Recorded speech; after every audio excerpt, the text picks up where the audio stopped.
আইসক্রিমের নাম শুনলেই জিভে জল চলে আসে। বিশেষ করে গ্রীষ্মকালে সবাই আইসক্রিম খেতে দোকানে দৌড়ে যান, আবার অনেকে বাড়িতেই আইসক্রিম তৈরি করে পরিবারের সঙ্গে উপভোগ করেন। এবার আপনিও বাড়িতে সুস্বাদু নারকেল আইসক্রিম তৈরি করুন। শুধু বড়রা নয়, বাচ্চারাও এই আইসক্রিম খেতে খুব পছন্দ করবে। বান্ডেল থাকলে প্রতি সেনমানিতে টাকা বাঁচবে। বিকাশ সেনমানি বান্ডেল কিনে জিতুন প্রতি লেনদেনে।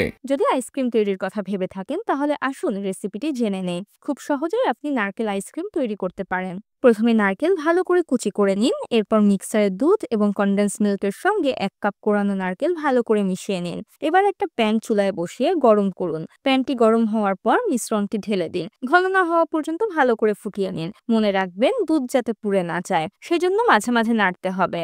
দুধ ঘন হয়ে এলে এতে চিনি, এলাচ গুঁড়া দিয়ে ভালো করে মিশিয়ে চুলা বন্ধ করে দিন। এরপর প্রায় 5 থেকে 6 মিনিট ঠান্ডা হতে দিন। ঠান্ডা হওয়ার পর মিশ্রণটিতে হুইপিং ক্রিম যোগ করে ভালো করে ফেটিয়ে নিন। মিশ্রণটি ফেটানোর পর যে মিশ্রণ তৈরি হবে তা আইসক্রিমের ছাঁচে ঢেলে 1 ঘন্টা ডিপ ফ্রিজে রাখুন। তৈরি হয়ে গেল আপনার স্বাদের সুস্বাদু নারকেল আইসক্রিম। ছাঁচ থেকে বের করে পরিবেশন করুন।